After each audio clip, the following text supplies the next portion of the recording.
Welcome to the Dynasty Nerds Fantasy Football Podcast, where we discuss Dynasty strategy, rankings, and all things NFL. So get ready to geek out on fantasy football with your host, Rich Dotson. And welcome to the Dynasty Nerds Fantasy Football Podcast. I am your host, Rich Dotson, here with my fellow nerds, Matt O'Hara and Garrett Price. Hey. Oh, it's going swell. How's it going? As we get here late into the Dynasty season, we got some more news and notes to cover from the past week as we get ready to re-inch closer to the fantasy football playoffs and our ever non-stopping quest for championships. Yep. Some people think it's about the Benjamins, but nope. It's all about your Dynasty fantasy football championships. That's the true Kelvin Benjamin. Well, if you like, it's all about Kelvin Benjamin. Cheeseburgers, it is. Yeah, for sure. He's now the Hamburglar, so look out for him.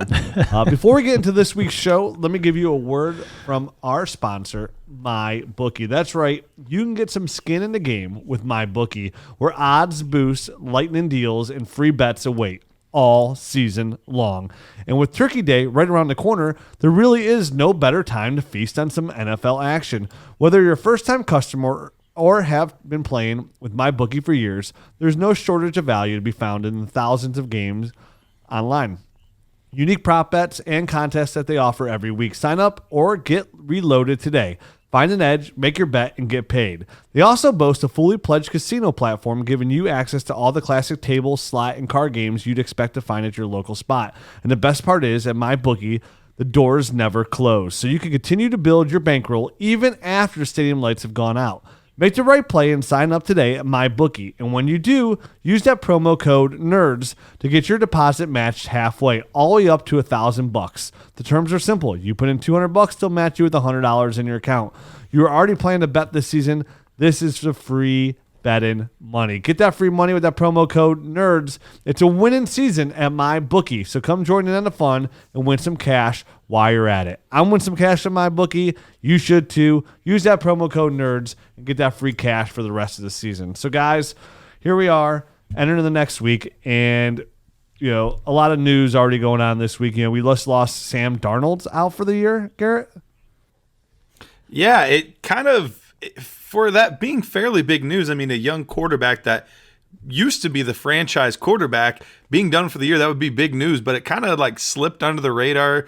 But Gase said he's probably going to be done for the year. And this just further confirms the conspiracy theory of they are doing everything they can to tank for Trevor, except for telling Gase that they're tanking. Because I think if they told him, it would have a reverse effect and then he would probably start winning. So I think they're just going to let him do what he's been doing, not tell him anything, and it'll be good. Yeah, the old double whammy right there. Right. Yeah. So yeah, that's kind of big news, right? I mean, right now, if you were a Sam Darnold, a person who had Sam Darnold shares at the beginning of the year, you were feeling, hey, the future is going to look bright. We're probably looking at the last year of Adam Gase, and then Sam Darnold is going to get a fresh start with a new person here, a new head coach here in New York, and now all of a sudden, it's looking like he's going to be getting a new address along with a new coach, which throws a pretty big monkey wrench because, if he was in New York, you're presuming that he's going to be the starter. Now all of a sudden he could be one of these guys that has to kind of sit and be a backup for a year or so until the person ahead of him either falters or they win the job from somebody. So it's a pretty big swing for I think Sam I would Darnold feel like owners he's got to be somewhat laid to God of New York. I mean, New York's been such a circus these last couple of years. I mean, good for Denzel Mims, getting Trevor Lawrence in there most likely. I agree with Garrett. This is a clear tanking job. They're like, hey, Sam, don't come back this year. And don't worry, don't come back next year either. And we're going to trade you. I still think he would hold some value, get a decent draft pick back, probably a second-round pick for Sam Darnold. And do you guys think this is a good buy low window for Sam Darnold, with him potentially ending up on a team that could boost his value? Maybe a team like the New England Patriots or the Indianapolis Colts that could use his services, a young potentially talented quarterback that was a second quarterback drafted in the NFL draft just a few short years ago. in a super flex league, are you moving on Sam Darnold? Maybe in like 2 weeks when he's been out for 2 weeks, it's clear that the Jets are going to take Trevor Lawrence. Do you think in like 2 weeks is that a really good buy window in super flex leagues for a guy like Sam Darnold who might get some good weapons around him when he transfers teams? Yeah, I think that's a good point, Rich. That I think if you wait a couple weeks, you that's only going to get better. I think because they're gonna keep, if they keep losing like I would expect they're going to keep doing, then I think the writing on the wall is going to become even more clear that he's going to be out of there and that they're tanking and going to bring in Trevor Lawrence. So I think the wise move there is to wait a couple of weeks and then maybe make a move for him. Like you said, I love the landing spot if he was to go to the Colts. I think that's a perfect place for him. Even if maybe Phillip Rivers could stay on for another year, but I think for his long-term value, I think that would be great for him. But even if he didn't, even if he just went to the Colts next year and started right away, I still think it would be a Paris nice Campbell too. Yeah. for him. Yeah, there's quite a few places he could go. I mean, Pittsburgh's got an aging quarterback. We don't know what's going to happen with the Saints. We assume that Jameis Winston will be the heir apparent, but he's only on a 1-year deal as well. So there's some aging quarterback situations that he could easily land into. And so for me, I'm kind of viewing him similar to how I viewed why can't I think of his last Love, the quarterback for the Packers. What's his first name?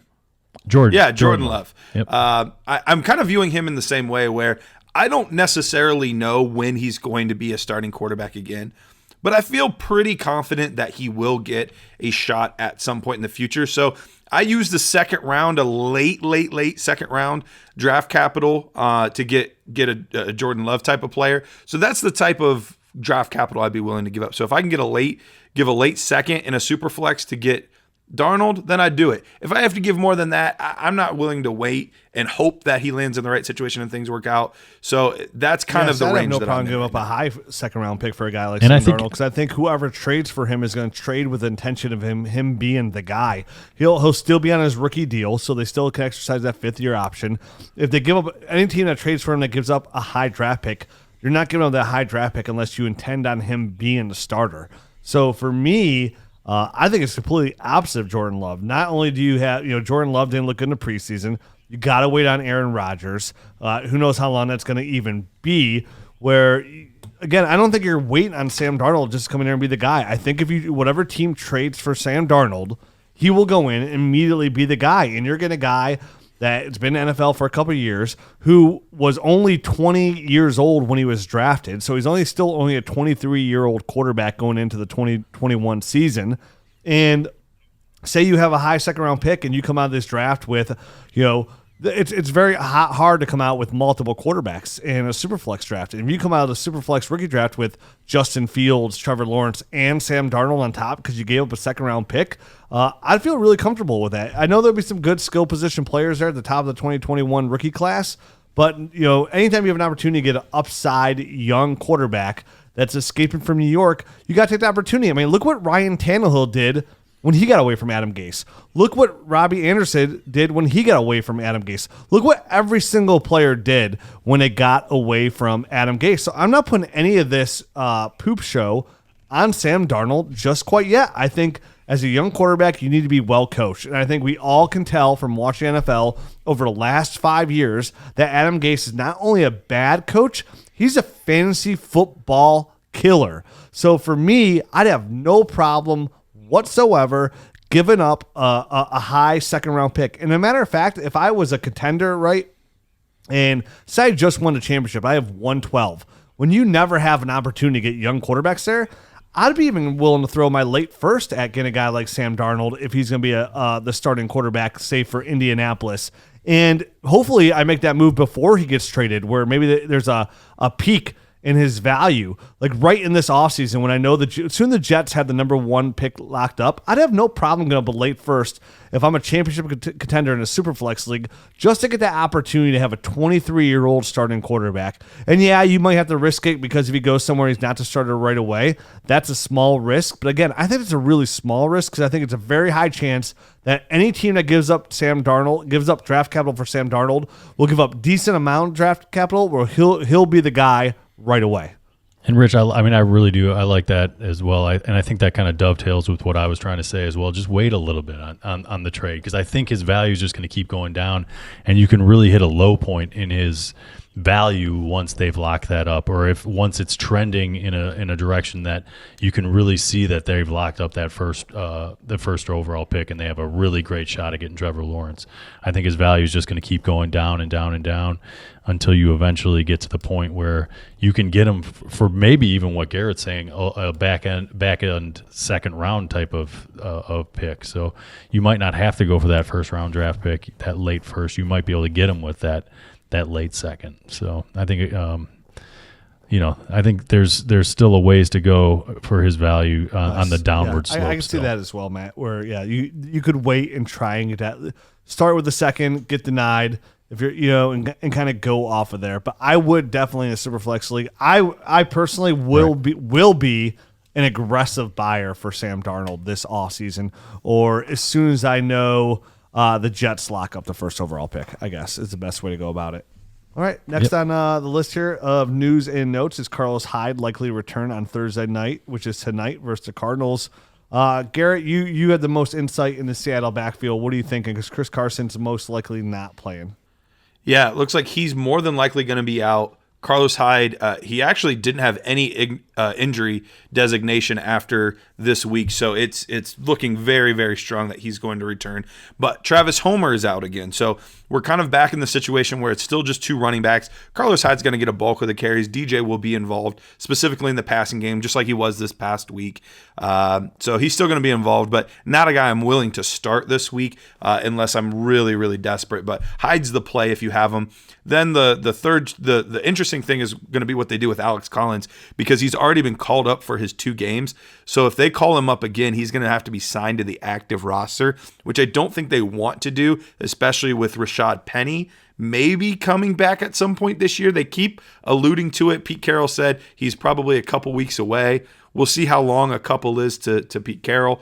But yeah, so that's kind of the situation there right now. It's still just really, really murky. I'm not starting either one of them unless I really, really need to. Zach, go ahead, Matt. So yeah, that no, my bad. So the Alex Collins things, I did not realize that they had I didn't realize that rule. Can you explain that a little bit further, Garrett? Basically the practice squad rule? Yeah, basically you can activate a player from the practice squad for 2 games. After you've done it for 2 games, if you decide to do it for a third, you have to bring them up to the active roster. So they can't be just a regular practice squad guy anymore. So that's going to be the tricky part of all of this is, are they willing to bring them up? And that's going to say that they're going to be willing to potentially use them more this year. They're going to say, for 1 week, we can get by with these 2 guys. And maybe even because they just signed Bo Scarborough, he might be the more obvious call up because he still has both of his weeks. So they can maybe call him up as the emergency depth play kind of guy and just hold out 1 more week for Chris Carson, because it sounds like, and it sounded like this for a while, but especially on a Thursday night with an extra 10 days, I think Chris Carson will be back next week. So, but yeah, that's the rule is if after 2 games, because after that they're kind of saying you're kind of cheating the system. You have a guy that you're using on your regular team, but you're keeping him on the practice squad. So I think that's why they have that 2-week rule. And that's why I wanted to go over it, because I think that's important. I mean, Alex Collins came out and scored almost 13 points in PPR leagues, and I don't want people going scrambling for their waiver wires and putting this guy in the starting lineup if he might not even play and if he might not make it to game day. Because I know in a league where I'm crunched at the running back position, I have Chris Carson, and I was able to get Alex Collins this past week kind of as an insurance policy, but it doesn't sound like he's much of an insurance policy. He might not be all that safe anyway. Right. Yeah. It sounds like it's going to be Hyde, and more than likely he won't even be called up to the team unless they think that he actually has a future on the squad. Gotcha. And he's been there in the past, so they kind of know what they're getting with him as well. Right. All right. Cool. Okay, and so Zach Ertz is back at practice today, so he has 21 days to get activated. What do you guys think? Zach Ertz can back? I mean, before he got hurt, he wasn't very dominant. He wasn't barely a tight end 1 there. So do you guys think Zach Ertz is going to be a force to be reckoned with, or is this an opportunity to sell in your Dynasty League? You probably get a first for him. You think you can get a first for Zack Hertz still?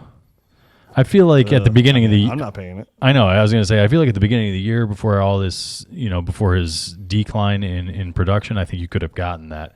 But right now, I think, Zack Hertz has been ineffective for most of the year, and now he's been injured for a while. I think you'd be lucky to get a second-round draft pick for Zack Hertz. And if, honestly, at this point in his career, he's 29, it's obvious that they're not going to sign him there long-term. Are you going to give him up for a second, or are you just going to wait to see where he goes and see if his opportunity gets better? Yeah, I'm probably. I wouldn't sell for a second. Yeah, right. That's what I mean. Like, I'd probably likely if I had shares of Zack Ertz, I would probably just hold him at this point and wait to see where if he lands somewhere awesome like the Patriots next year or something like that. Yeah, I'd have to get a first, otherwise I'm not even selling. Or like it'd probably be one of those player trades, right? Where like, hey, give me this guy and I'll give you this guy. Like Zack Ertz. Like give me Darius Slayton, I'll give you Zack Ertz, something along those lines. Right. Yeah, I like that. All he's going to do this year is just make things more annoying for Dallas Goedert, who really kind of felt like he's healthy again. This is his time to shine. There's a few more receiving options than there were a couple weeks ago, but it still really seemed like that moment. And now Zack Ertz really could be back at any time. So that really all it does is just throw a little bit of water on Dallas Goedert for this season only. So what happens? Do you think something happens with the Eagles' offense if Zack Ertz comes back, he starts performing well, the offense starts clicking, and Dallas Goedert and him are kind of like the main focus there from the wide, from the receiving end of that offense? Do you think they try to appease Ertz at all and try to keep him around a little bit longer and give him a little mini extension or anything like that? I think at this point, I think there's been some burned bridges. So I would be very surprised if he ends up back in Philadelphia at this point. For the record, I'd say almost no chance. Yeah, for the record, I'm with you there as well. I think he's out the door. I just kind of wanted to play devil's advocate and pose that question. Anyway. Absolutely. A couple more guys coming back. I don't think we have to spend a lot of time on this. Joe Mixon still day-to-day. Kenny Golladay back at practice. He has a shot to play this week. And then both Tevin Coleman and Raheem Mostert likely back for Week 12. So that's some news there as well. Drew Brees likely out multiple weeks due to his rib injury and collapsed lung. So like Garrett mentioned earlier, this is a good opportunity for Jameis Winston to kind of show what he could do in this Saints offense or for any other team out there in the NFL. Possibly, in a Superflex league, increase his value as well. Yeah, this is... yes. Go ahead, Matt. It was like, 5 broken ribs or something and a punctured lung is what it ended up being. So that was he's going to be out for a little while, man. Yeah, that's a brutal that's brutal. I mean, one broken rib, guys are in a lot of pain, especially quarterbacks where you're torquing your body so much on every single throw. I can't imagine he's going to be back, anytime soon. I think it's probably, a good solid month before those things are healed up enough where he's feeling good. So I think we're going to get a good long stretch here to kind of see what we have or the Saints anyway, get to see what they have in Jameis Winston, see if he's worth a long-term extension of any kind or if they're just going to move on in the offseason. So from that standpoint, at least, I think it's a good evaluation period for both, Jameis Winston, the fantasy player, and Jameis Winston, in a New Orleans uniform. Okay, so 3 questions, right? What is Drew Brees' future in our opinion? Like, where are we thinking this goes for Drew Brees? I think he comes back for the 21 season. I don't think he wants to go out like this. He's still competing with Tom Brady for that all-time leaders in touchdowns. I think he wants to compete for that. If the Saints will have him back, I think he will sign back. What do you guys think? I'm not so sure. I think he's really done everything that he's needed to do. Like, his place in the Hall of Fame was cemented, 6-7 years ago. He has all of these records.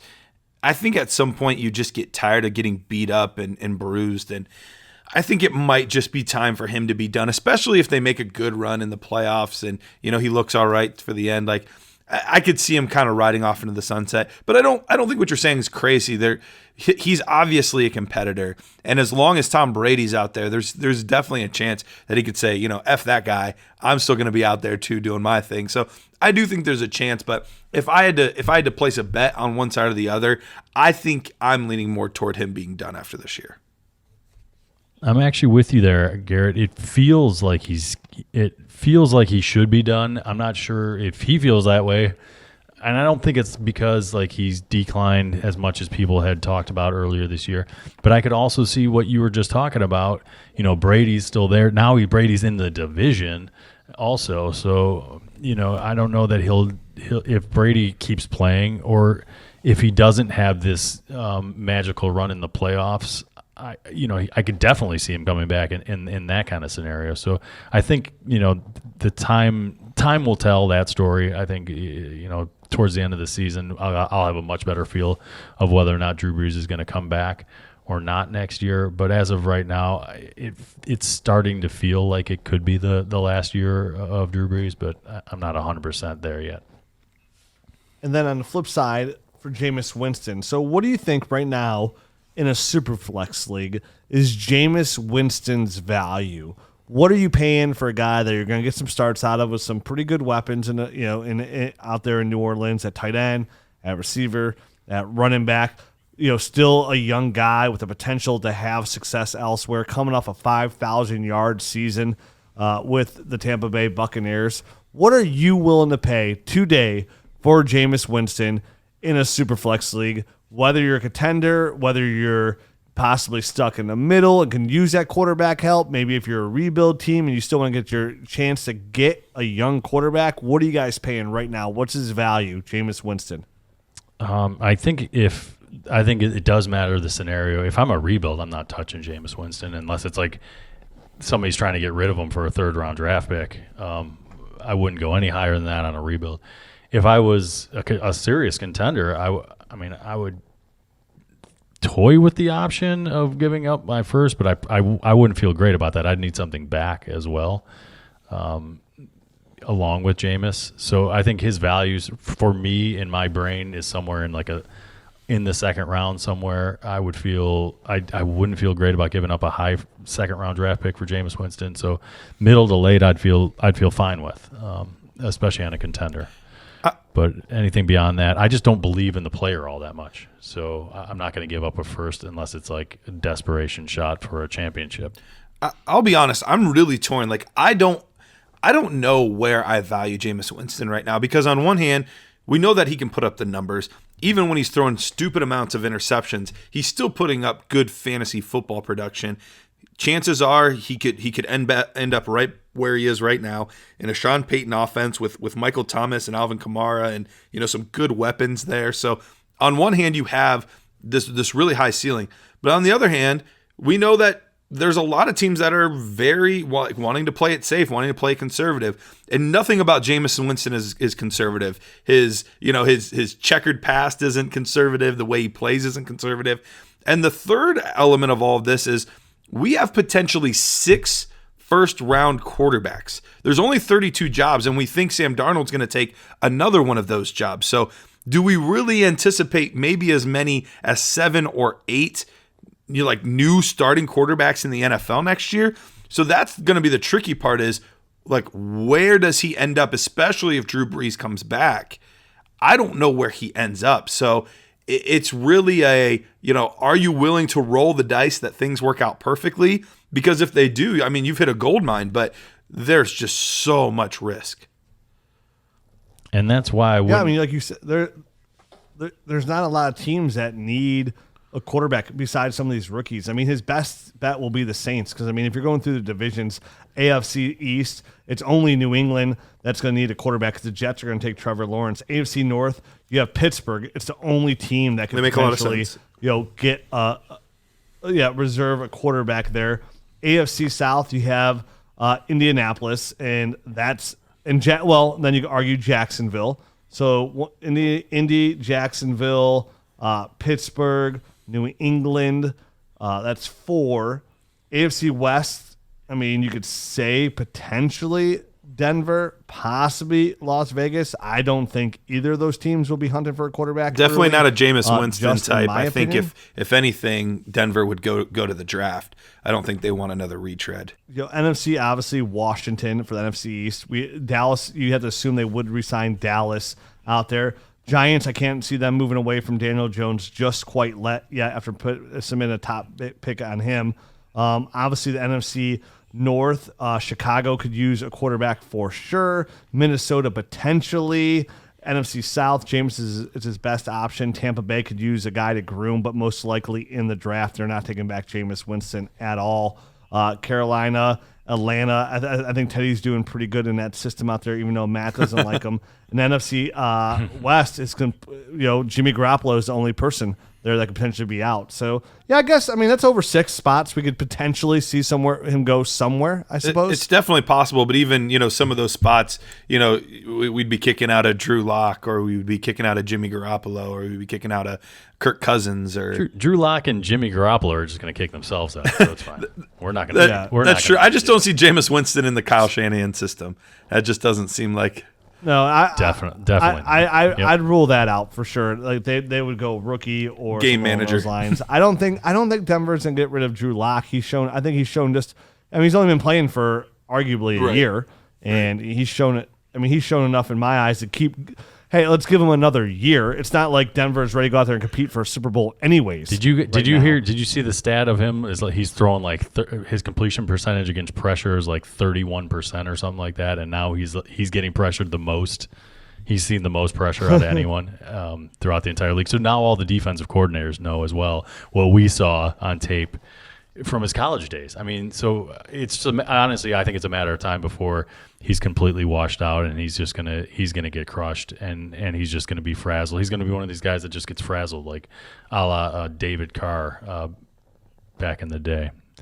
So I honestly, I'm way off the Drew Lock bandwagon. I don't think he has a shot in Hades of keeping that job long term. But who knows? Those could be famous last words. We'll see. Last thing on the Drew Brees thing before we move on here. Alvin Kamara, Michael Thomas. Michael Thomas, this should be his week coming back, finally fully healthy, acclimated to the game a little bit more where he can take a big step forward, but now he loses Drew Brees. Do you think either of these guys are hurt significantly? Alvin Kamara currently running back 1 overall.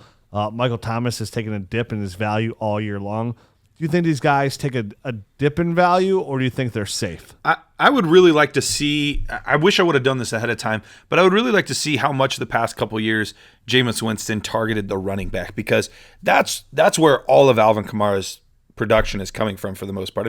This past week he had, 15 yards on 10 carries or something like that?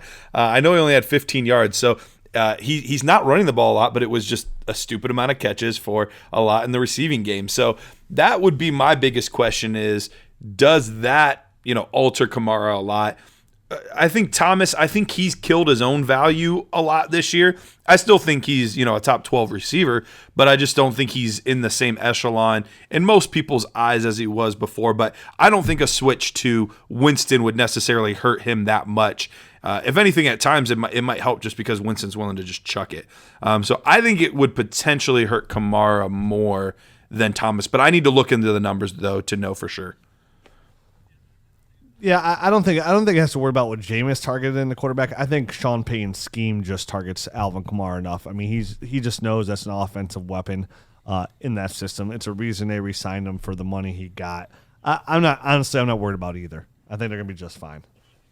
If anything, Michael Thomas is going to be helped with Jameis Winston's big arm. And that's the thing. I think he's going to get a little bit of a slight bump. I think he'll be all right. Kamara, I'm with you there. I'm a little curious as to how many times it's going to be. I guess Jameis just kind of flustered or back there getting pressured and holds onto the ball too long. And, gets a strip sack or something like that, trying to make a big play downfield when Drew Brees would have just checked down. You know what I mean? Just check it down. Just boom, like one of those, a quick outlet pass to Kamara instead of taking a sack. Are those numbers going to kind of come down a little bit for Kamara? So I think we could see a little bit of a regression from Kamara's standpoint. All right. Before we move on, how about a word from a couple of our sponsors? Bud's Butter is one of those. Bud's Butter is a family-owned CBD company that specializes in farming, processing, and producing high-quality CBD products at an affordable price. Bud's Butter has been in the CBD industry since 2017. They have a wide variety of CBD products, giving their customers a tastier way to cook and bake with CBD. Tanner and Levi Buds are brothers, owners, and longtime Dynasty Nerds listeners.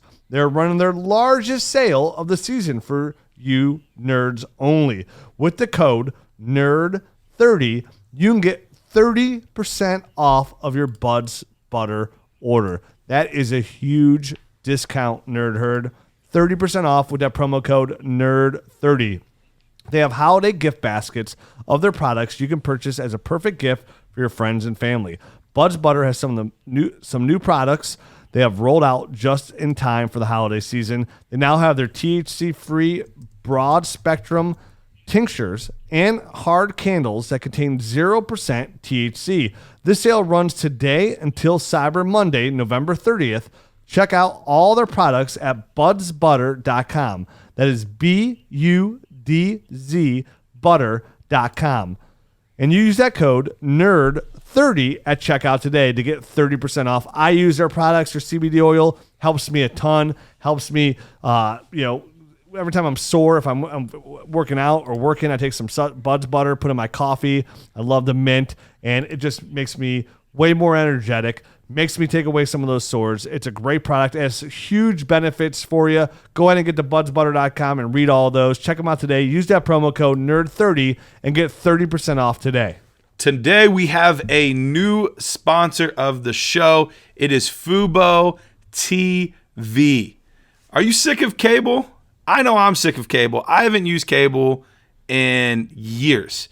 We were one of those families that real early on we decided to cut the cord because really all we watch live is just sporting events. That's all we watch live. And so we were kind of tired of the high prices and how expensive it was in order to watch TV. So Fubo is a perfect situation for somebody just like us that's wanting to cut the cord. It's $65 a month to watch the same channels, and you don't have to pay for DVR or installation.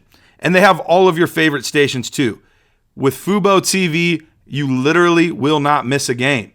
They have NFL, NBA, MLB, NHL, Premier League, all kinds of college sports, and more. The best part about all of it, there's no risk to try it out. Get the full access to Fubo TV for a few days for free.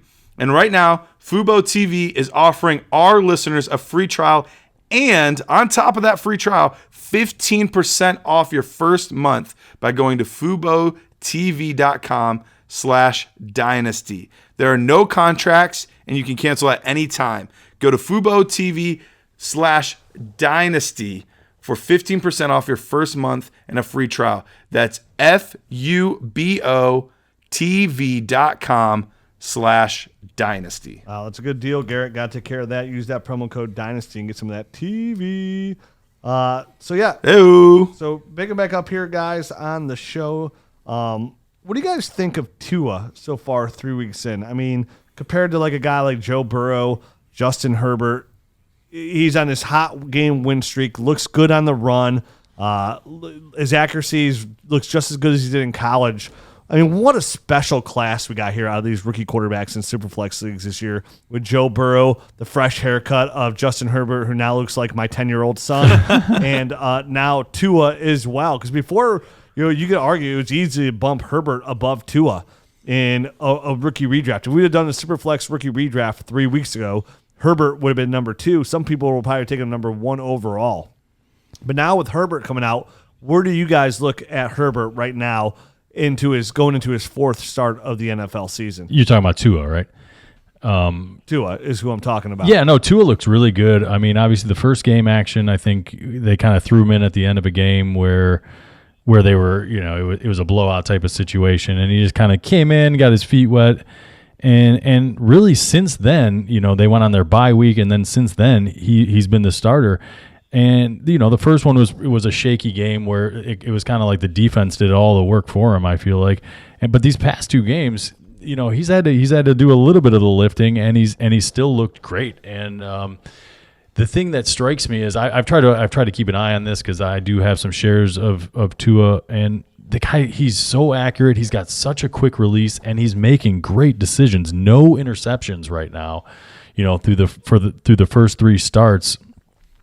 Is just phenomenal for a rookie. So it is amazing how I guess the college game and even going back to the high school game are getting these kids ready to operate in the NFL. Like back in the day, it was, you'd basically be turning, handing the ball off for most of the game in high school and in college. But nowadays, it's a whole new ball game where these guys are chucking it all over the place. They're reading defenses, to an extent, at least getting a crash course in it before they hit the NFL. So these guys, there's not much of a learning period like there used to be, and they get to the NFL and they can really operate these offenses. And Tua is another perfect example of a young quarterback coming in and looking good. Yeah, he's looked a lot better these past 2 weeks. His accuracy is just fantastic. We've gotten to see him use a little bit of that athleticism as well on a few plays here and there. But for me, at this point, I can't put Tua in the same tier as Burrow and Herbert, and there's a couple reasons. I think he's probably close to just as good of a real life quarterback as these two. But there's a couple things that I think differentiate these guys as far as fantasy assets. One, I think both Burrow and Herbert are better runners of the football. So I think we'll probably, and there's still a lot to figure out, but I think we'll probably see them have better production on the ground. I think they both have bigger arms than Tua, so I think we're going to see a lot more downfield plays than we might see with Tua and what seems to be at this point a little bit more of a conservative offense, and he's just not built that way as well. And lastly, it's the offenses that are around him. Burrow and Herbert are built to have these high flying, lots of really, really talented wide receivers, and they're built for scoring fantasy points more or less. Whereas Tua, the pieces aren't there yet for that. There's not this crazy offense there that you're going to get a bunch of fantasy production. So I'm not saying Tua couldn't get to the point where he's as valuable as those two. I just think it's at least a few years away until it gets to that point. And so for me right now, I'd rather take what I've seen and what I know as opposed to what I hope we can get to. Yeah, see, I think Tua's look like I go with Matt, looked really good over the last 2 weeks. He's quarterback 13 overall. Justin Herbert 6 overall. I'm still taking Justin Herbert ahead of him if I was going to redraft in a Superflex league today. But we got to remember too how much draft capital the Miami Dolphins have as well to potentially build this team around. I know they got to go defense, but the team's playing really well right now. If the season ended, they would be in the playoffs. And with how deep this receiving class is and multiple first round picks, I look for them to get Tua an explosive wide receiver, whether it be like a Bateman or a Jamar Chase. I look for them to help him out for their young quarterback going for the future. I'm with you though, Garrett. I love the overall, talent from a fantasy football production standpoint of Burrow and Herbert slightly over Tua. But again, it's when it comes down to these, we have such a good influx of rookie quarterbacks here. Tua right now in his first 2 weeks over the last 2 weeks of the season, because I'm not going to take out his first game, being a QB 13 overall, that's a nice look. I like to see that already. And he's already in that mix. Like if I'm doing a Superflex startup, he's a name I'm considering, early ahead of some of these other guys, even ahead of a guy like Matt Stafford, for example. So to me, where I stand on Tua so far 3 weeks in is I drafted him most likely 2 overall, and I'm feeling really good about that. There's no regrets in a Superflex league. I'm not selling him. I'm not buying him because I'm not paying the price of Tua, but I think he'll end up being kind of like that Ryan Tannehill quarterback, right? On his good years, right around like a quarterback 8 through 12, because his accuracy is good enough, and I think they'll put good enough weapons around him. But low-end quarterback 1, high-end quarterback 2, most likely, where Justin Herbert could be anywhere from where he is over the last 2 weeks, quarterback 6 to quarterback 3 overall. Definitely with a guy, if Mike Williams progresses, they keep him, having a guy like Keenan Allen. And then when Austin Eckler comes back with his receiving ability as well, to really open up his overall yardage. As far as these 3 guys go, if you were in a Superflex startup today, would all 3 of these guys go in the top 12 and maybe even top 10 at the quarterback position? No way. There's no way I'm taking Tua in the top 10. You would take Tua? The top 10 quarterbacks. Oh, top 10 quarterbacks. Well, I mean, guys, you got Herbert and you got Burrow ahead of him, right? You got Kyler Murray Right. ahead of him. You got Josh Allen ahead of him. You got Pat Mahomes ahead of him. You got Russell Wilson ahead of him. You got Deshaun Watson ahead of him at number 7. Would you guys still take Lamar Jackson ahead of Tua Tagovailoa right now? I mean, I think it's a clear yes for me. I would still take Lamar as well. Yep. Okay, so that's number 8. Then Dak. Dak would be 9. And then we're looking at Carson Wentz or Tua. Oof. Yeah, so he might not make it into the top 10, but it would be close. I think he's right there. But he's pretty safe for Yeah, top 12. So we're saying there's 3 rookies in the top 12 that we think for the future are all quarterback ones in Dynasty value. I mean, for me personally, I would still, because of the weapons around him, I might consider Jared Goff. I think that's his range. I think that's his range, right around there, like a Jared Goff. Goff, Stafford, yeah, Tannehill. I would take him ahead of Stafford just for the youth, even though I still love Stafford's arm, and I think Stafford's got a long way to go. What about Rodgers? You got a shorter term window with Rodgers, but obviously a much higher production. I think Rodgers in a startup you can get later than that. I don't think you need to take him like super duper high because he's one of these guys that everyone sees the end of the tunnel with him, and everyone knows that, hey, if I'm a contender, if I'm shooting to win in the first 2 years, then I'll take Aaron Rodgers in like the 5th round or something like that. And honestly, guys, you got to move him down just a little bit because we all would take Trevor Lawrence ahead of him, right? True. That's true. And then what about Justin? And Justin Fields will probably be close too. Right? I mean, Justin Fields with his size, his accuracy looks much better this year. I mean, in his mobility, I would lean towards Justin Fields over Tua Tagovailoa as well. So yeah, I think he's outside the top 12, and I think that's where he's going to flirt with being a quarterback, kind of like where Jared Goff is, on the year as well. Like Jared Goff's like that quarterback 18. I can kind of see Tua Tagovailoa being that guy. Quarterback 13 to 16, which is in a super flex league, and a young quarterback is an absolute fantastic commodity. It's just I don't know if he could be that big armed guy like Burrow and Herbert. The guy that can be a top 12 quarterback year in and year out. Yeah, I hear you. Okay, well that's our Tua breakdown, huh? So let's look at some of these other young quarterbacks that have been disappointed in Dynasty, and let's see where we stand on them here at the end of the show. So we talked about Lamar Jackson. Would we take Tua ahead of Lamar Jackson? And Lamar Jackson has been, for the most part, where people valued him, a big disappointment. But he's still a quarterback 1 on the year, even after being a really disappointment. His touchdowns are down, his passing yards are down tremendously, but he's still quarterback 9 on the year. Where do you guys stand on a guy like Lamar Jackson? There's a couple more I'm going to go through here too quickly. Some of them we already kind of hit on. But Lamar Jackson is the number 1 guy here we should be talking about. In a super flex league, I mean, his value has dropped, even though he's a quarterback 1.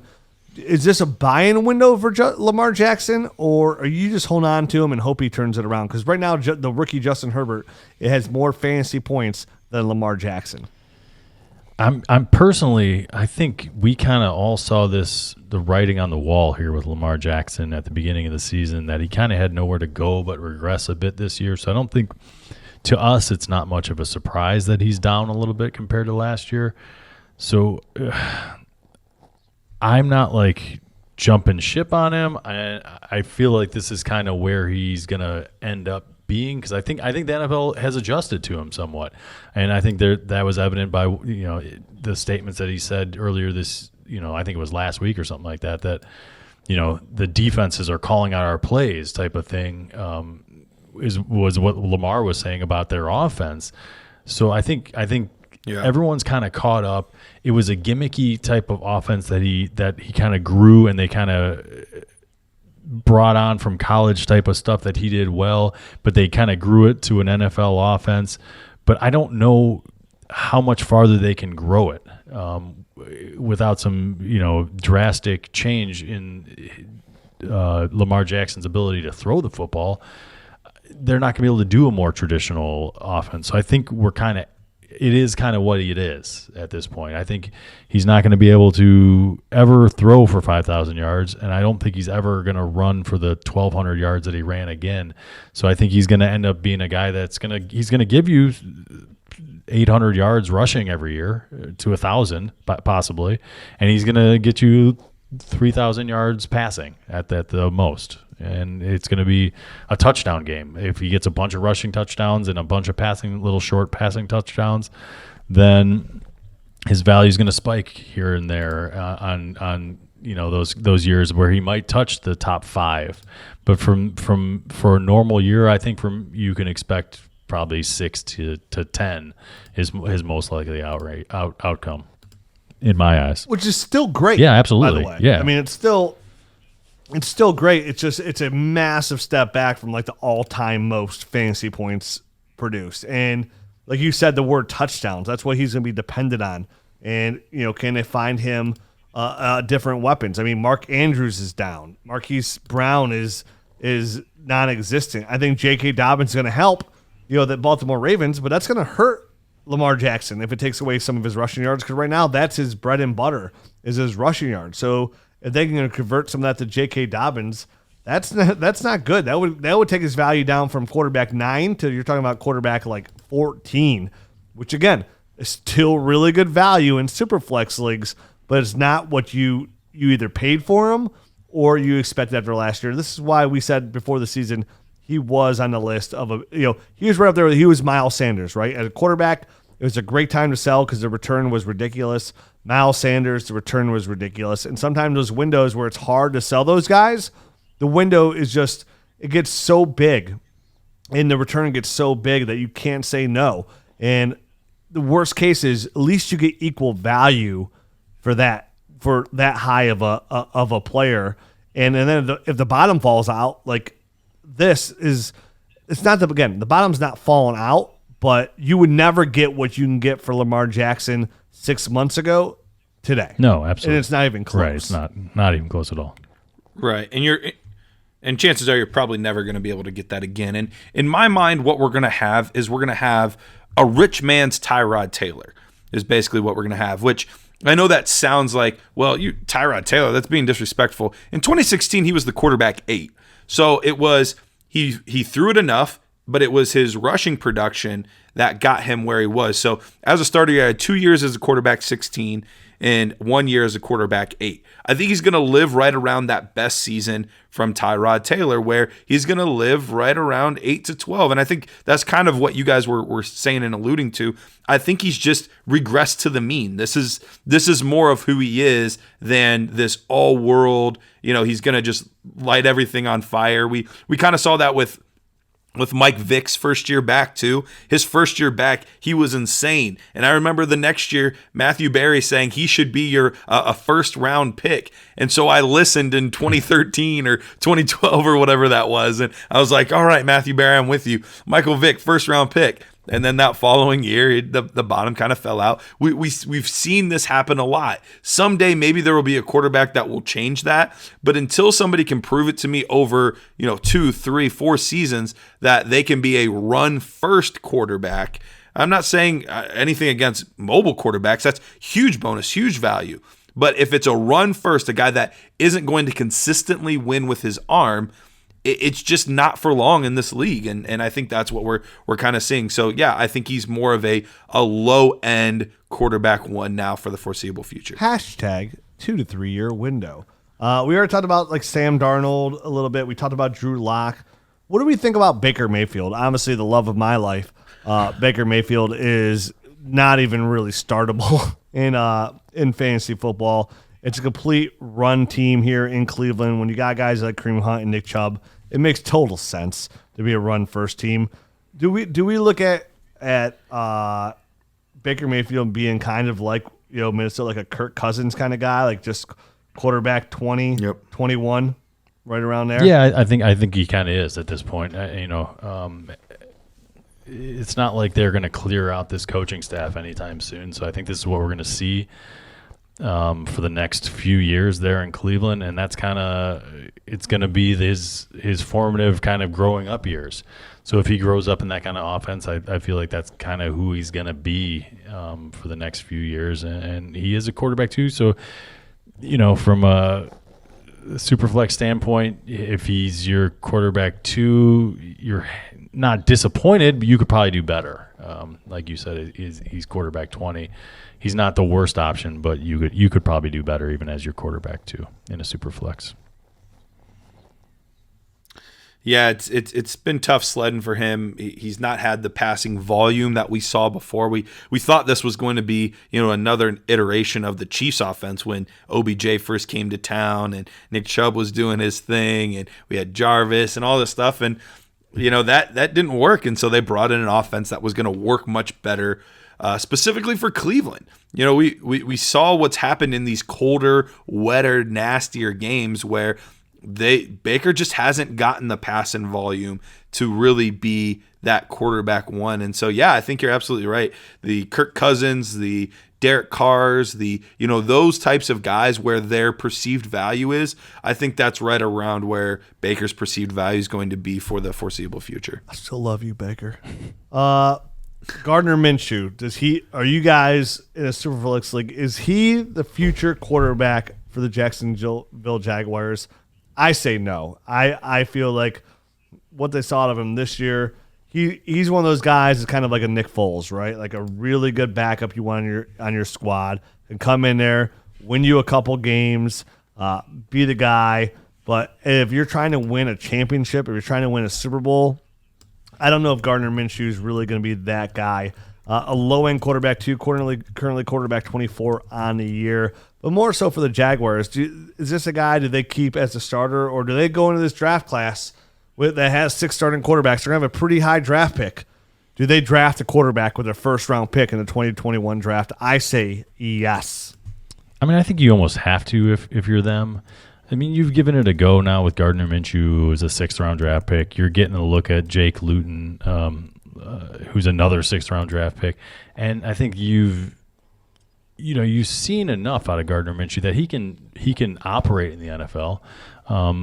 Jake Lewton this past week kind of regressed a bit. He came out throwing the ball deep and hitting some big passes, which I think was a kind of breath of fresh air for that offense. But last week he regressed and only had 169 yards through the air.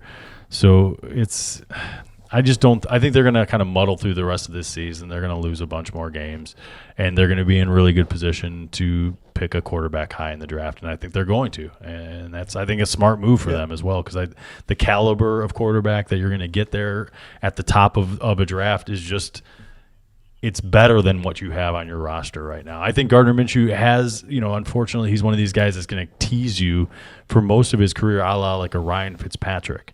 He's going to be a guy that's always better than these kind of middling guys that people seem to bring on to their roster, or the young guy. He's going to be this weird bridge quarterback that everyone tries to bring in to teach their young quarterbacks how to be a professional quarterback.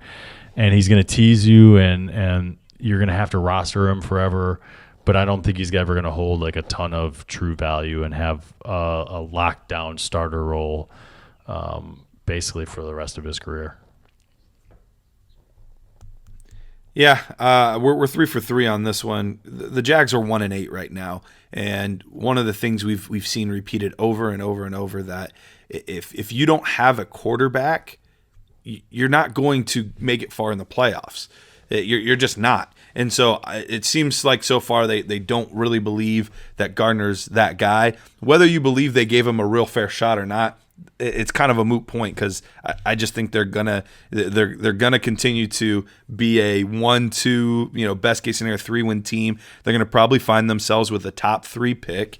And it's gonna be Justin Fields. It's gonna be maybe one of these guys really soars up, the Mac Jones or Kyle Trasks, or somebody like that, or the guy that we've been talking about for a while now, Trey Lance. So there's a lot of different options that they could potentially go with there. But yeah, I think it's, unfortunately, I just don't know that Gardner Minshew is gonna hold hold much value after this year. Yeah, Justin Fields is going to look really nice in Jacksonville because there's no way they finish out of the top 3, and I think they do. Like Matt said, they're going to lose a lot more football games. I wouldn't be surprised if they lost the rest of their football games and they lock up the number 2 overall pick and they come away out of this draft with Justin Fields, and that's going to be a real nice pairing out there with a guy like DJ Shark and Keelan Cole and whatever the weapons they want to put around him going forward. So, yeah, I like that as well. And then Daniel Jones is another quarterback. As a president of the fan club, he has thrown a ton of interceptions this year. And, I love his mobility and I love his athleticism, but this is something when he was coming out of Duke that he was pretty accurate quarterback and he was pretty smart with the football. I don't know if it's the offensive line that's got him all over the place. I don't know if it's just the NFL defenses, but he has thrown way too many interceptions for my liking. That being said, I still, like I said earlier in the show, I don't think they give up on Daniel Jones quite yet. I think this is something you can stick with him for and give him another year to see if he can get this settled down, coach him up. Joe Judge, obviously, in the first year, this is that guy he drafted, but a first-year head coach. I think when you bring a guy like Joe Judge, you say, hey, let's bring you in here. Let's get our quarterback right. And they might be just out of the run-in to get that quarterback anyways when it comes to the NFL draft. So for me, Daniel Jones is somebody that I think gets another shot in New York going to 2021. What do you guys think about him? Is he a hold on your dynasty team? Do you think he still has a future, has a shot going to the 2021 season? Yeah, so I'm with you. I do think they're going to give him another shot. I think he's a hold as well for your dynasty team. And the numbers are he's got 9 interceptions and 4 lost fumbles as well. So he's turned the ball over quite a bit compared to his 8 touchdown throws and 1 rushing touchdown. But this past week he did well, and he used his legs as part of it to spark the offense too. He had 64 yards rushing, and that's another thing that we kind of alluded to when he was coming out. He was actually sneaky athletic, and was able to move a lot better than you would have thought. So I'm not the president of the Daniel Jones fan club, but I still am a fan of his. I'm also a client, I guess is the term there.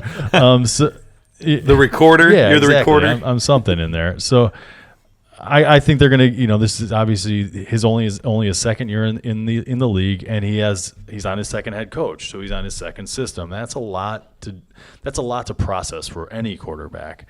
Let alone a guy going into his second year, and then to throw on top of it the mess that is the offensive line in front of him.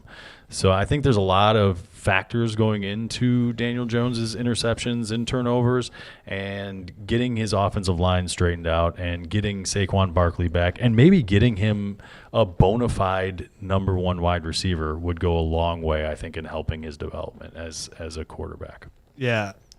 I like all of that, Matt. 100%. Saquon back, a number 1 wide receiver, a true number 1 wide receiver, and Darius Slay can slide that number 2 role, or Sterling Shepard's a quality number 2 receiver as well there who signed. So I agree 100% on that. Out of these guys, we say taking out Lamar out of the equation, and you can only pick one of them. Say you're in a Superflex league, and you can only pick one of these guys for your dynasty roster between Baker Mayfield, Sam Darnold, Drew Lock, Gardner Minshew, and Daniel Jones. We already know who I'm taking, so don't ask me. Who are you taking for your dynasty team? Garrett?